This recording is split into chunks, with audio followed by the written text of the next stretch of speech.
Esse vídeo vai ser uma revisão rápida sobre números complexos.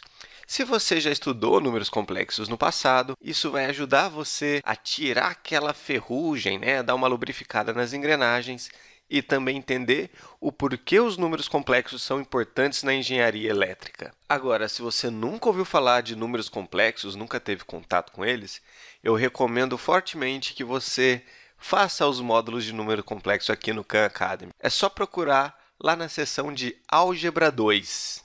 Então, vamos começar. Os números complexos eles são baseados no conceito do número imaginário. O número imaginário que nós vamos chamar de J. Aqui na engenharia elétrica, a gente chama a unidade imaginária de J, porque I a gente já usa para corrente. E o J ao quadrado, ou seja, o quadrado da unidade imaginária, tem como resultado o menos 1. Essa aqui que é a definição de J. E é assim que a gente se refere ao número imaginário. Definitivamente não gosto muito do nome imaginário, mas é assim que são chamados, né? E, novamente, estamos fazendo aqui essa revisão porque é um conceito muito útil aqui na engenharia elétrica. E com a definição de número imaginário, nós conseguimos definir o número complexo. Geralmente chamamos o número complexo de Z. E o número complexo ele tem uma parte que é real, que nós vamos chamar de x, e uma parte imaginária, que é a que vem acompanhada do j, que vamos chamá-la de y. Então, aqui nós temos a parte imaginária do número e aqui a parte real de z. Baseado nessa arquitetura aqui, é possível dizer que conseguimos projetar esse cara aqui num plano, em algo bidimensional. Nós chamamos isso de plano complexo. E o nosso plano complexo está representado bem aqui, ó. Ele tem duas partes. Eu tenho a representação da parte real, que é aqui no eixo x, e temos também aqui a parte imaginária, que é o eixo vertical, o eixo y. Portanto, senhoras e senhores, esse é o chamado plano complexo. E um número complexo z pode ser representado aqui da seguinte maneira. Primeiro, a gente anda a distância x no eixo dos reais, e então subimos a distância y aqui na direção dos imaginários. Aqui eu andei x, aqui eu andei y, e esse pontinho aqui é o que representa um número complexo z. Portanto, z nada mais é que uma localização aqui nesse plano complexo. Essa é só uma das maneiras de representar o número complexo z. Outra maneira de representar esse mesmo número é saindo aqui da origem e desenhando uma linha aqui, ó, chegando diretamente nas coordenadas de z, o que é basicamente um raio R que saiu da origem e chegou aqui até o ponto z. Esse raio está inclinado uma medida de ângulo que eu vou chamar de θ. Então, veja o que temos aqui. Em laranja, temos o raio e o ângulo, ou seja, a distância da origem e o quanto isso está inclinado. E em azul, eu tenho as coordenadas x e y para um ponto. Portanto, são duas maneiras diferentes de representar o mesmo ponto z. Então, aqui eu posso dizer que o nosso número z é nada mais que um raio que está aí inclinado sob um ângulo de θ. Aqui é o símbolo que a gente usa para a palavra ângulo, ok? Então, volta para cá. Vamos ver como que a gente faz para transformar as representações. Como que eu passo da representação laranja para azul e vice-versa. Podemos notar que aqui a gente usou um pouquinho de trigonometria, Temos um triângulo retângulo e um ângulo aqui. Assumindo que r tem um valor conhecido, nós podemos dizer que essa distância x aqui é nada mais do que o cosseno de θ vezes a distância r. Por isso, podemos falar que x é o r cosseno θ. Para deduzirmos quanto vale o y em função de r, lembrando que a gente conhece o valor de r e que y é essa distância aqui, como o y está oposto ao ângulo, y pode ser definido como r vezes o seno de θ. Vamos anotar, y é r seno θ. Portanto, conhecendo r e θ, é assim que eu chego nos valores de x e y. Agora, vamos fazer o contrário. Digamos que eu conheço x e y e eu quero descobrir r e θ. Lembrando que nós temos aqui um triângulo retângulo, triângulo retângulo aqui. Desse jeito, R vai ser a hipotenusa. Com isso, nós conseguimos encontrar o valor de R com a ajuda do Teorema de Pitágoras. Aplicando aqui o Teorema de Pitágoras, temos que R ao quadrado vai ser igual a x ao quadrado mais y ao quadrado, pois R é a hipotenusa e x e y são os catetos. Para encontrarmos o ângulo θ, a gente recorre novamente à trigonometria.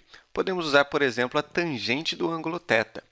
Tangente é cateto oposto pelo adjacente, então a tangente de θ pode ser calculada usando y, que é o oposto, dividido por x, que é o adjacente. É o arco tangente de y sobre x, que é a operação que te dá o valor do ângulo que tem tangente y sobre x.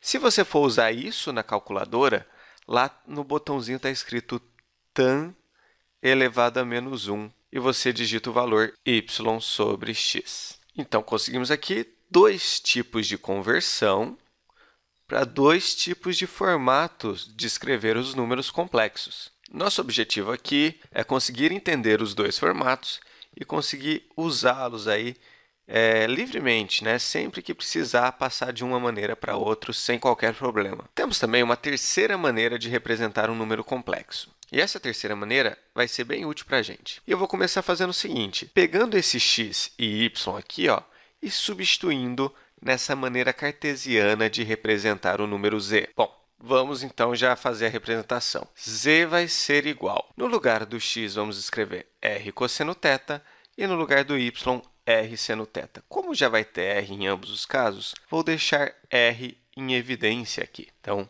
x, r cosseno, então já vamos colocar cosseno θ mais jy, então jr seno θ. O r já está escrito aqui, portanto, apenas j vezes seno θ. Percebem que isso aqui é a mesma coisa que isso aqui, só que trocamos os valores de x e y. E dá uma olhadinha nessa parte aqui, Veja essa partezinha aqui, já não é familiar para a gente? Isso aqui, caso vocês não se lembram, é uma das partes da fórmula de Euler. Lembrou? E usando toda a fórmula de Euler, eu posso reescrever z da seguinte maneira. Z igual a r vezes e elevado a j vezes θ. E essa é a chamada da forma exponencial de se escrever um número complexo. Mas o que será que isso significa? Qual o significado desse negócio aqui? Essa exponencial aqui é justamente esse cosseno θ mais j seno θ. Ele representa isso, que vem justamente dessas duas maneiras aqui de escrever um número complexo. Então, veja só, graficamente, esse r vezes z elevado a j θ representa esse z.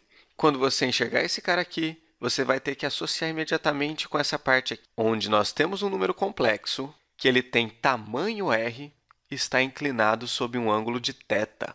É isso que você vai pensar ao enxergar essa notação. Afinal, ela é só mais uma representação de um número complexo. E esse formato aqui, em particular, vai ser bem útil, porque lembra quando a gente estava resolvendo equações diferenciais? As soluções exponenciais eram as mais fáceis de aplicar, não é verdade? Vamos fazer uns destaques aqui. Então, nós temos aqui três maneiras diferentes de representar os números complexos.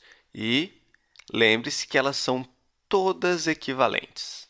E só para a gente não esquecer, eu vou escrever aqui, estamos falando da fórmula de Euler. Escreve-se Euler. E só para entrar bem na sua cabeça, vamos lembrar aqui o que diz a fórmula de Euler. Ela diz que e elevado a j vezes θ é igual a cosseno de θ mais j seno θ. Lembrou? E temos também uma segunda parte que fala aí do conjugado do número, que é o e elevado a menos jθ. Isso vai ser igual a cosseno θ menos j seno de θ. E nós aqui temos vários vídeos sobre essa forma aqui, inclusive como fazer as derivadas e tudo mais. Basta que você procure sobre fórmula de Euler aqui no Khan Academy.